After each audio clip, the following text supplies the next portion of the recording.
And so Kevin Nichols, could you please introduce our speaker today? You bet.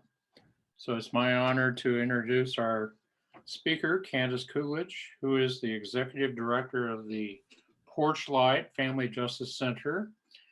Candace has been a prosecutor with the First Judicial District Attorney's Office in Golden for 16 years.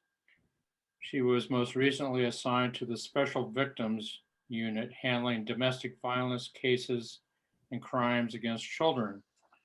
Through her work over the years, she identified the need for a family justice center, and with the leadership of former DA Pete Weir, they made that vision a reality. And several of you might remember that Candace spoke to our club a few years ago when this concept was just an idea, but now it's a reality. So please join me in welcoming Candace Cooledge.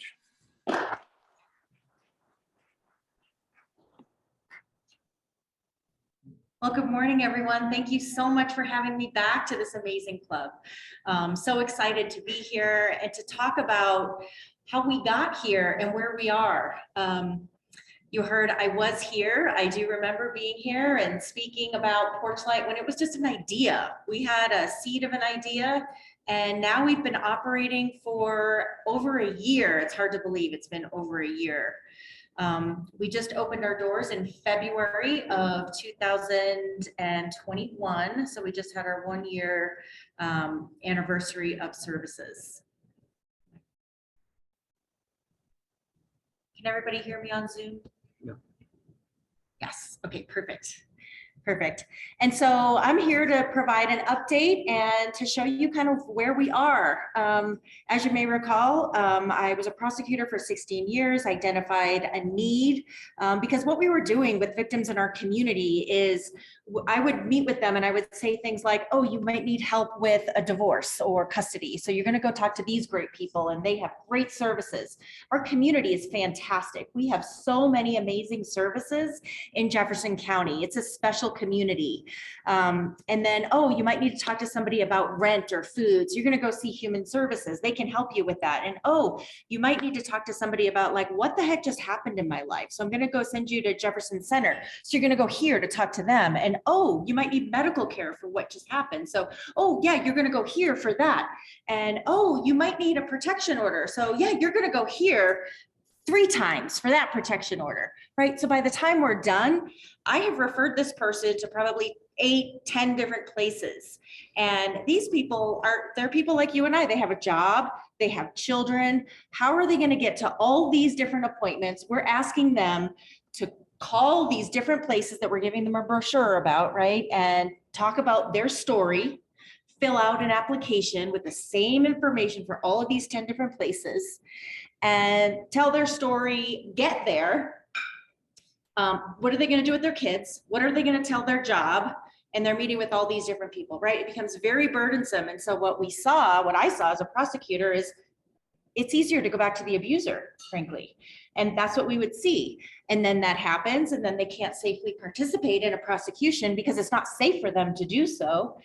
And so then can't move forward with the case, and then the cycle repeats itself, and it's this vicious cycle, right? And so what the Family Justice Center concept is and what it does is it takes all of the amazing services we have in our community and brings them together in one place. So now victims tell their story one time, and we're able to share that information with all of our partner agencies. And they fill out one application for services. They come to one place.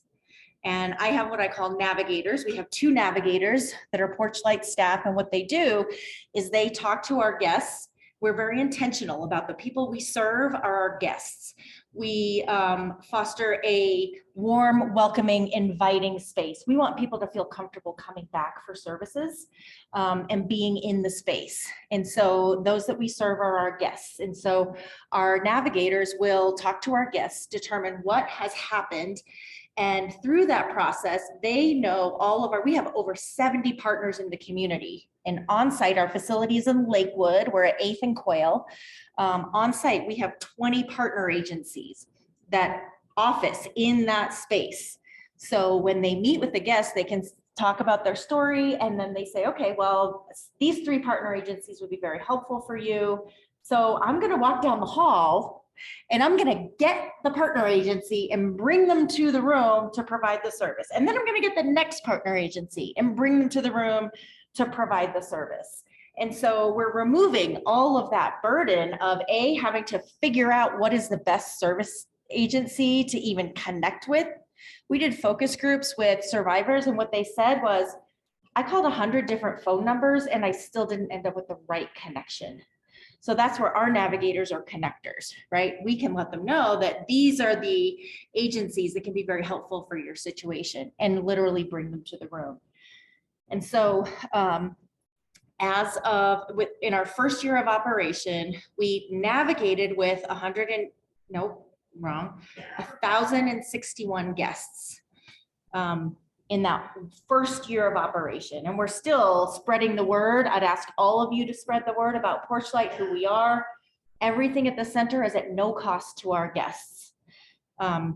We are a walk-in center. We're open Monday through Friday, 8:30 to 4:30 are when we provide services. And so anyone who has been a victim of domestic violence, sexual assault, stalking, crimes against children, elder abuse, at-risk individual abuse, or human trafficking, anyone who's a victim of any of those crimes can come to Porchlight during those hours, walk in and receive services. And they do not need to have a criminal case.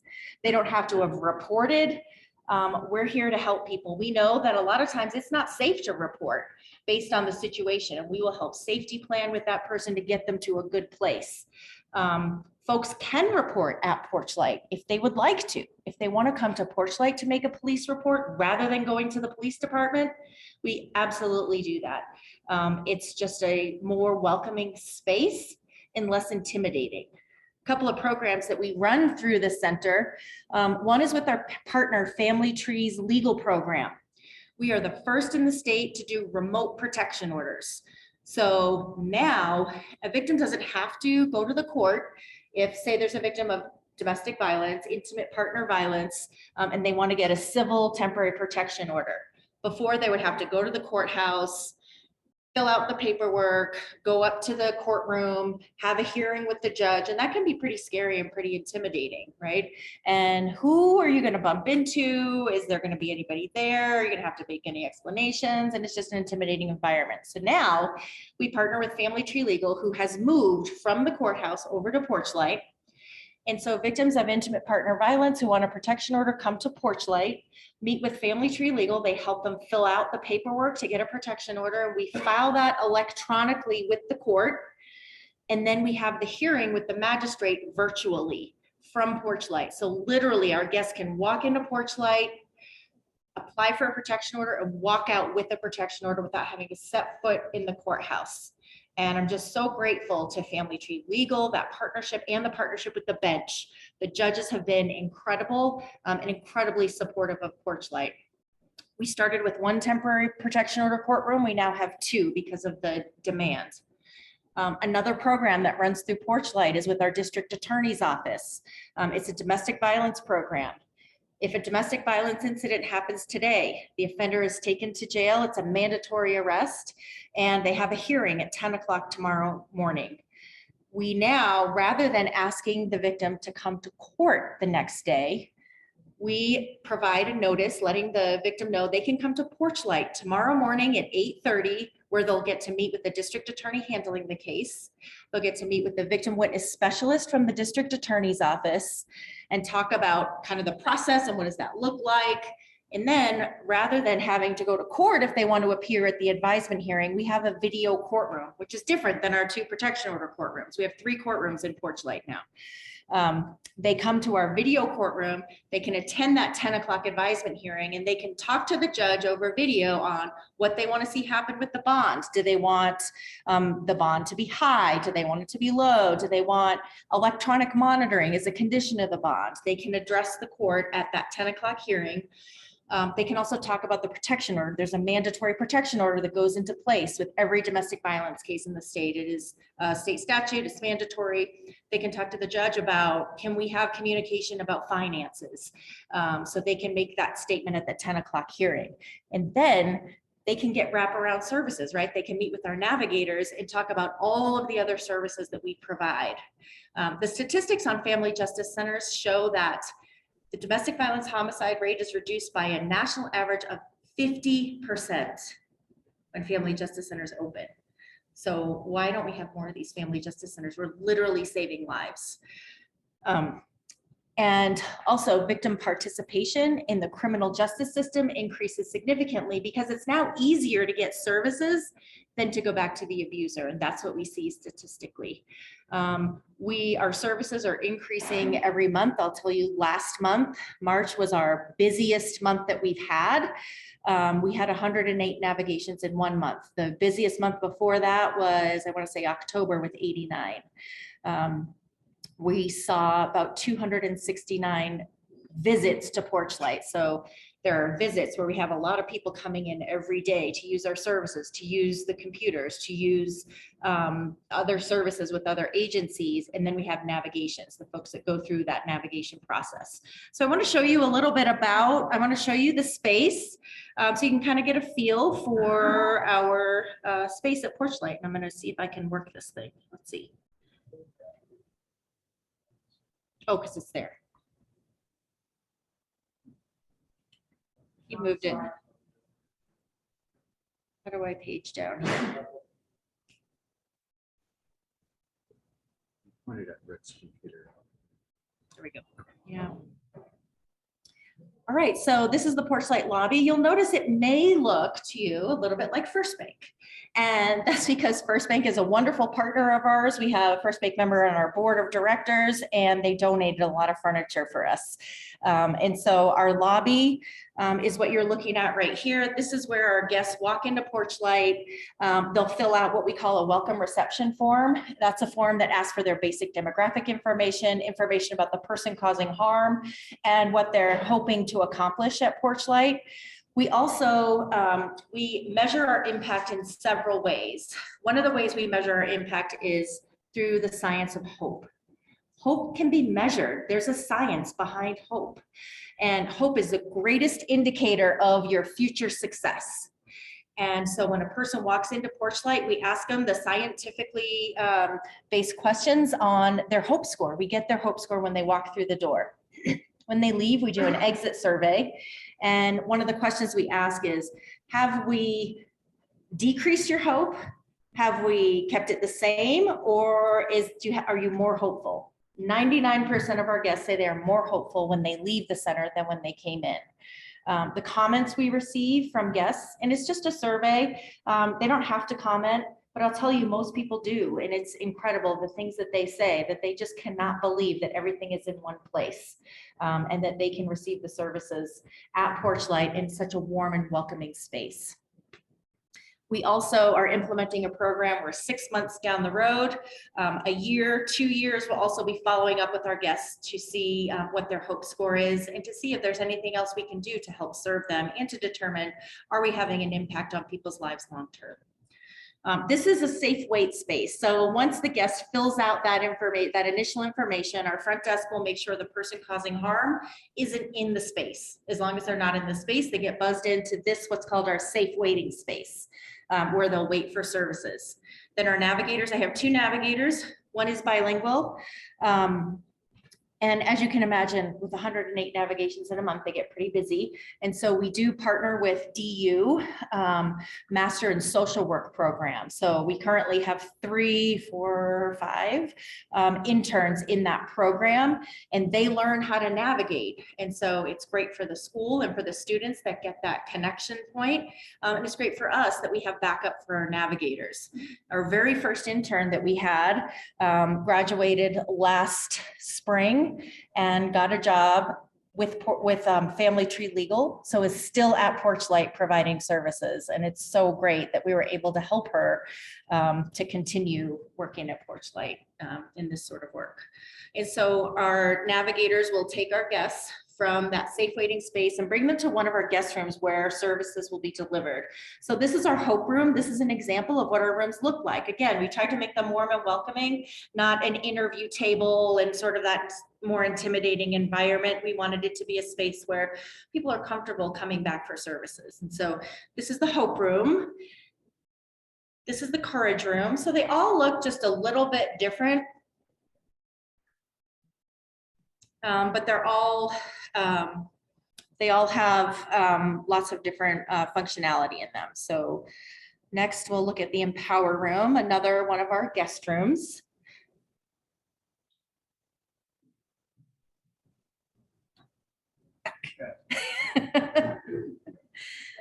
Did you figure out the button? Thank you. So this is our Strength Room. This is, so one of our partners is Wings Foundation. And through the pandemic, they let go of their space. And so we were able to, they're gonna provide services at Porchlight. And so we were able to provide them, we took over some of their furniture and built out this Strength Room, which is a group therapy room. But another guest room that services are rendered in. This is the Inspire Room, again, another guest room. The Peace Room. You can see the sheep on the wall. They made me smile when I was shopping, so I thought that they might make other people smile too. This is really fun. This is, we built out a sensory room. We partnered with the ARC of Jefferson, Clear Creek, and Gilpin County. We partnered with them very early on. We want to be accessible to everybody. We know that those with intellectual and developmental disabilities are victimized at a much greater rate because of their vulnerability. And so the ARC said, have you thought about a sensory room for maybe someone with autism who might need to decompress? And so we went ahead and built out a sensory room. This is what's called a bubble tube. There are bubbles in this tube and the LED lights, it changes color, and it's just very soothing and relaxing space. It's very popular with not only our guests, but also our partners and staff. I've had DAs getting ready for court in the sensory room because it's very relaxing. This next room is our calm room. It's another one of our guest rooms, but the difference with this room is this has the capability to be recorded. So when our law enforcement partners are doing a victim interview, they can do it here at Porchlight, have the interview recorded and not have to go to the police department. We've had great success with this room in the sense that folks will come in for their victim interview, not really know about us, but the detective says, hey, let's come to Porchlight. They see the space and they say, I feel so welcome here. How else can you help me? Which is not necessarily going to happen at the police department. We do have a salon at Porchlight. We know that when people have been through trauma, they don't have a lot of self-confidence. And so we wanted to do something about that. And so we built out a salon. We have volunteer stylists, and I would ask if anybody has a stylist that is wonderful that might want to donate their product in their time, connect with me. We have a list of volunteer stylists. They donate their time and product. We do schedule this room when we have a guest who might like this service. We get 3 dates from them. We send it to our list of volunteer stylists. They ultimately pick one of the dates, come in and provide whatever service the guest wants at no cost. It is amazing to see the difference when people walk in before the service and when they leave. The confidence is visible. There've been a lot of tears in this room, happy tears, that this service is actually provided. This is a bank of computers where we know that sometimes our guests don't have a safe place to use the internet. They may think that their abuser is keeping track or is tracking their phone or their computer. So we provide a safe space for guests to come in and use the computers. They can look for a job, they can use the internet, we have a printer. So if somebody just wants a cup of coffee and to use the computers, they can do that at Porchlight. And then this is a secondary waiting space outside of our video courtroom. And on the other side of that mirrored window is our childcare center, which is right here. This is Porchlight Childcare. So the kids are something that really gets me. How can we do better? How can we stop the cycle of violence with the children in our community, right? We know that 75% of the time, the cycle repeats itself. And so how can we get in there to the kiddos? So we have 2 child therapists on site. So while parents receiving services, kiddo can also receive services. And we also have childcare. So parents who are receiving services can feel free to bring their kids to Porchlight and not only be watched in our childcare center, but also to receive services. And I'll just go through really quickly our temporary protection order courtroom. This is one of the courtrooms. This is what it looks like. This is our video courtroom where victims are addressing the judge in criminal cases. We have porch lights outside of our rooms with our room names on them. We name them things like Hope and Empower and Inspire. This is a guest room outside of the child care center so that while a parent is receiving services, they can keep an eye on their kiddo in child care. We have a large training space. We foster collaboration is huge at Porchlight. We have a conference room. The Ralston House is our child advocacy center. They have a whole pod. They do forensic interviews of children at Porchlight. We have an exam room. So rather than a sex assault victim having to go to the hospital to get an exam, the nurses come to us at Porchlight. So that exam can be done at Porchlight. The detective interview can be done at Porchlight. The services can be provided at Porchlight. And we also provide general medical care through our partnership with Stride.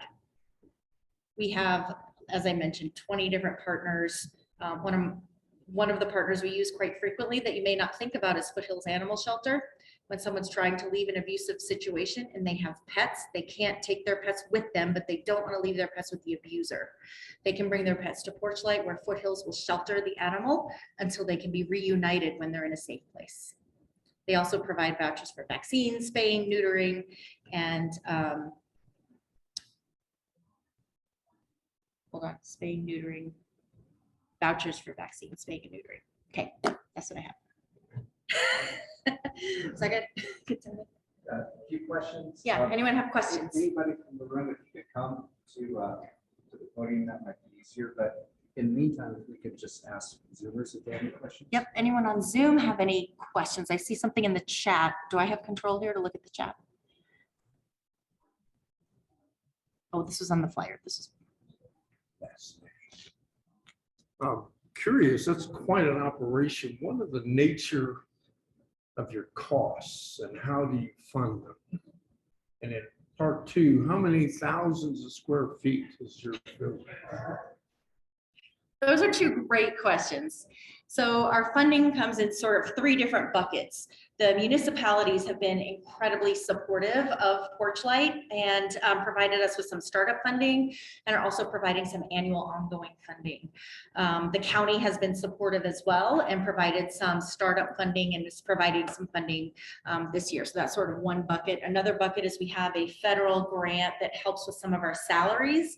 And then we have some foundation support through the Daniels Fund, Community First Foundation, some of those other funders. And then individuals and corporate donors are something that we're looking to grow. We're brand new, we're just a year old. And so that's something that we definitely need to grow is our individual donors and corporate donors. And I know you had one other question. Oh, 16,543 square feet. I'm looking online to see if there are any questions on here. I see Kevin has his hand up. Yes, Candace, can you tell us a little bit about the breakdown of your cases? Like, Yes.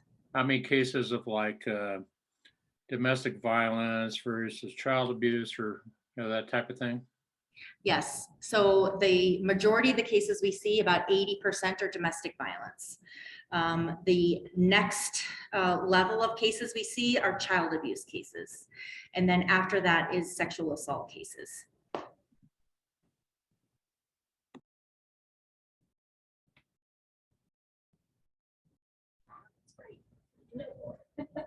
Blinded by the light. So I'm an abuser and I get hauled into court by one of the judges. What's likely to happen to me as a result of this? To the offender? Yeah, no, me, the abuser. What's likely, what's gonna happen? You're the offender. Yeah, you're the offender, so it Okay, depends on what you did, and there could be a range of things that can happen, it just really depends on the circumstance. But a bond will be set the next day. would I spend time in jail, likely? The night, because it's a mandatory arrest, so you spend the night in jail, yes. But then after that, it depends on what your bond is set at, if you can make that bond. Okay, thank you.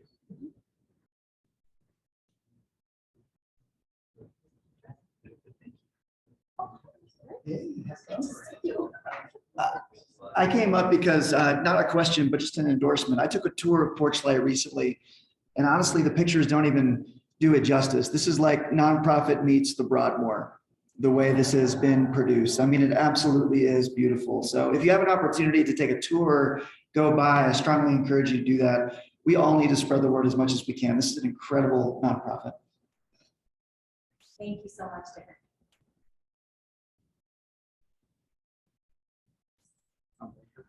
So are there any other parts of government that you could reorganize? Or something like that? So the question was, are there any other parts of government that I could reorganize? Thank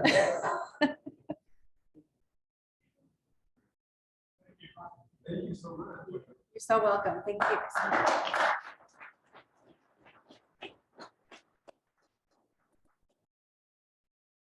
Thank you, Candace. My wife is in the adult protective services area. What a needed service that you provide. So thank you for doing that.